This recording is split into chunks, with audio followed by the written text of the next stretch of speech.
ನನ್ನ ಅಪ್ಪ ಅಂತ ಕರಿಬೇಡ ನೀನು. ನಾನೇನಪ್ಪ ಮಾಡ್ದೆ?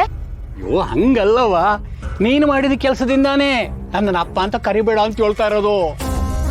ಅರ್ಥ ಆಗ್ತಿಲ್ಲ ನಂಗೆ. ನೀನು ಸೀನನ್ನ ಬುಟ್ಟಿಗೆ ಹಾಕೊಂಡಿಲ್ಲ ಅಂದ್ರೆ ನಾನು ಈ ಮಾತನ್ನ ಹೇಳ್ತಾನೆ ಇರ್ಲಿಲ್ಲ. ಮಾರಿಗುಡಿ ದೇವ್ರು ವೀರಭದ್ರ ಇಂತವ ಹೋಗಿದ್ದೆ ಕಣವ. ಅಯ್ಯೋ ಅವ್ರು ಶಿವ ಮಾವ ಕಣಪ್ಪ, ನೀನ್ ಯಾಕಪ್ಪ ಅವ್ರ ಹತ್ರ ಹೋದೆ? ಅವ್ರಿಗೇನಾರ ನನ್ನ ಸೀನನ್ ವಿಷಯ ಗೊತ್ತಾದ್ರೆ ನಮ್ಮಿಬ್ರನ್ನ ಊರ್ ಮಧ್ಯೆ ನಿಲ್ಸಿ ನೇಣ್ ಹಾಕ್ತಾರೆ. ಅಲ್ಲೇ ಇರೋದು ಮಿಸ್ಟೇಕು. ಎಲ್ರು ತಿಳ್ಕೊಂಡಂಗೆ ವೀರಭದ್ರಯ್ಯ ಶಿವು ತಲೆ ಕಾಯೋ ದೇವ್ರು ಅನ್ಕೊಂಡಿದ್ಯಾ? ಇಲ್ಲ, ಶಿವು ತಲೆ ತೆಗಿಯೋಕೆ ಹೊಂಚಾಕೊಂಡಿರೋ ರಾಕ್ಷಸ ಅವರು. ಏನು ಶಿವಗೂ ಅವ್ರ ಮಾವಂಗೂ ಆಗಲ್ವಾ?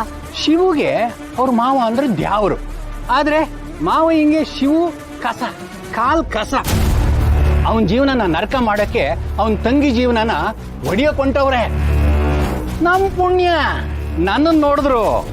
ಈಗ ಅವ್ರ ಖರ್ಚಿನಾಗೆ ಅವ್ರ ನೆಳ್ಳಾಗೆ ನಿಂಗೂ ಸೀನಿಂಗೂ ಮದುವೆ ಫಿಕ್ಸ್ ಮಾಡ್ಕೊಂಡ್ ಬಂದಿವನಿ. ಅವ್ರೊಬ್ಬರ ಕೈ ನನ್ನ ಹೆಗಲ ಮೇಲೆ ಇದ್ರೆ ಸಾಕು ಕಣವ, ನಮ್ಮನ್ ಯಾರು ಹಿಡಿಯೋರೇ ಇಲ್ಲ. ಹಾಗಿದ್ರೆ ನಾವ್ ಅನ್ಕೊಂಡಂಗೆ ಮಾದಪ್ಪನ ಆಸ್ತಿ ಪಾಸ್ತಿ ಹಣ ಎಲ್ಲ ನಂದೆ. ಅಲ್ಲಿರೋದೇ ಮಿಸ್ಟೇಕು. ಎಲ್ಲ ನಂದೇ ಅಲ್ಲ, ನಮ್ದೇ. ನಮ್ದೆ ನಮ್ದೆ. ಇವಾಗ ಮುಂದೇನು? ನಿಂಗೂ ಸೀನಿಂಗೂ ಮದುವೆ. ನಿಂಗ್ ಮದುವೆ ಆಗೋ ವಿಷಯ ಸೀನಿಂಗ್ ಮಾತ್ರ ನೀನ್ ಹೇಳಲೇಬಾರ್ದು. ಹಂಗೆ ಈ ವೀರಭದ್ರಪ್ಪನ ವಿಷಯನೂ ಹೊರಗೆ ಗೊತ್ತಾಗಬಾರ್ದು. ಗೊತ್ತಾದ್ರೆ ನಿಂತ ಜಾಗದಾಗೆ ಗುಂಡಿ ತೋಡಿ ನಮ್ಮಿಬ್ರನ್ನ ಹಂಗೆ ಮಣ್ಣು ಹಾಕಿ ಮುಚ್ಚಿಬಿಡ್ತಾರೆ. ಅಯ್ಯೋ, ನನ್ಗೋಸ್ಕರ ಇಷ್ಟೆಲ್ಲ ಮಾಡ್ತಿದ್ದಾರೆ ಅಂದ್ಮೇಲೆ ಈ ವಿಚಾರ ಹೇಗ್ ಹೊರಗೆ ಹೋಗುತ್ತೆ? ನಾನ್ ಸೀನಾ ನನ್ ಕುತ್ತಿಗೆ ತಾಳಿ ಕಟ್ಬೇಕು, ಅಷ್ಟೇ ಸಾಕು. ಅಷ್ಟೇ. ಮದ್ವೆಗೆ ಏನೇನ್ ಬೇಕೋ ವ್ಯವಸ್ಥೆ ನಾನ್ ಮಾಡ್ತೀನಿ, ನೀನು ಸೀನನ್ ಕರ್ಕೊಂಡ್ ಬರೋ ನೋಡು ಅಷ್ಟೇ. ಹೆಂಗೂ ನಾರಿ ಪೂಜೆ ಐತಲ್ಲ, ಅವತ್ತೇ ಬೆಟ್ಟದ ಮೇಲಿನ ದೇವಸ್ಥಾನದಾಗೆ ನಿಂಗೂ ಸೀನಂಗೂ ಮದುವೆ. ಕಣ್ ಮಂಜಾಗತ್ತಾ? ಇಲ್ಲ. ನಿದ್ರೆ ಬರ್ದೇ ಇರೋ ಥರ ಏನಾದರೂ ಆಗುತ್ತಾ? ಏನಿಲ್ಲ, ಮಲ್ಕೊಂಡಿದ್ದ ತಕ್ಷಣ ನಿದ್ದೆ ಹೋಗ್ಬಿಡ್ತಿ. ಗುಡ್. ರಾಣಿ, ನಾನು ಕೊಟ್ಟಿರೋ ಮಾತ್ರ ಒಂದಿನೂ ತಪ್ಸಕ್ಕಿಲ್ಲ ಕಣತ್ಗೆ. ಎಷ್ಟು ಬೆಟರ್ ಆಗಿದ್ದಾರೆ ಅಂತಂದರೆ 100ರಲ್ಲಿ 60% ಹುಷಾರಾಗಿ ಬಿಟ್ಟಿದ್ದಾರೆ. ಆದಷ್ಟು ಬೇಗ ಇನ್ನೂ ಕಂಪ್ಲೀಟಾಗಿ ಹುಷಾರಾಗ್ತಾರೆ. ಅಷ್ಟು ಸಾಕು ಕಣತ್ಗೆ. 100ಕ್ಕೆ 100 ಭಾಗ ಹುಷಾರಾಗ್ಬಿಟ್ರೆ ನನ್ನ ದೊರೆನ ಹಿಡಿಯೋರು ಇರಲ್ಲ, ಮುಟ್ಟೋರು ಇರಕ್ಕಿಲ್ಲ. ಅನುಗೌಡ್ರೆ, ನೀವು ಪರ್ಫೆಕ್ಟ್ ಆಗಿದ್ದೀರಾ. ಇವಾಗಿಬ್ರು ಎಜುಕೇಷನಲ್ಲಿದ್ದೀರಾ, ಚೆನ್ನಾಗಿ ಓದ್ಕೊಳ್ಳಿ ಆಯಿತಾ? All the best. Thank you. Rani, ನಿನ್ನ ಜೀವನ ಒಂದೇ ಸಮ ಕೆಳಗೆ ಬಿದ್ದೈತಲ್ಲ ಅಂದ್ಕೊಂಡೆ, ಆದರೆ ಮತ್ತೆ ಎದ್ದು ಬತ್ತಿದ್ಯಾ. ಆದರೆ ನನ್ನ ಮಗಳು ಅಳಿಯ ಎಲ್ಲರ ಕಣ್ಣು ಕುಕ್ಕುವಂತೆ ಎದ್ದು ಬರಬೇಕು. ನನ್ನ ಮಾತಿನ ಬಗ್ಗೆ ತೆಪ್ಪು ತಿಳ್ಕೋಬೇಡ, ಇರೋದನ್ನೇ ಹೇಳಿದೆ ಅಷ್ಟೇ. ಸರಿ ಕಣಪ್ಪಯ್ಯ, ನಾವಿನ್ ಬರ್ತೀವಿ. ಎಲ್ಲಿ ಹುಡುಕಿದ್ರಿ? ವರ್ಮಾ ಎಸ್ಟೇಟೇ ಸಿಗ್ಲಿಲ್ಲ. ಅದು ಮಾಸ್ತಿ ಕೊಪ್ಪಳಿಗೆ ಹೋಗಿದೆ ಅಂತ ಗೌಡ್ರೆ. ಬನ್ನಿ, ನೀವು ಒಂದ್ಸತಿ ಕೂತ್ಕೊಂಡ್ಬಿಡಿ, ನಿಮ್ಗೇನಾಗಿದೆ ಅಂತ ಟೆಸ್ಟ್ ಮಾಡ್ಬಿಡ್ತೀನಿ. ನಂಗೇನು ಆಗಿಲ್ಲ. ಕಾಮಿನಿ ಸಿಕ್ಕರೆ ಎಲ್ಲ ಸರಿ ಹೋಯ್ತದೆ. ನಾನಿನ್ನು ಬರ್ತೀನಿ. ಬಾವಾ, ನಾವು ಬರ್ತೀವಿ. ಮಾವ, ಅತ್ತೆ, ಹೋಗಿ ಬರ್ತೀವಿ. ಆಯ್ತಪ್ಪ, ಹೋಗ್ಬನ್ನಿ. ಹುಷಾರಾಗಿ ಹೋಗಿ ಬನ್ನಿ. ಅತ್ತೆ, ರಾಣಿ ಇವತ್ತು ಹಿಂಗೆಲ್ಲ ನಡ್ಕೊಂಡಿರೋದಕ್ಕೆ ನಿಮಗೆ ತುಂಬ ನೋವಾಗಿದೆ ಅಂತ ನನಗೆ ಗೊತ್ತು. ಆದರೆ ರಾಣಿ ಹಾಗೆ ನಡ್ಕೊಂಡಿದ್ರ ಹಿಂದೆ ಒಂದು ಕಾರಣ ಇದ್ದೇ ಇದೆ ಅತ್ತೆ.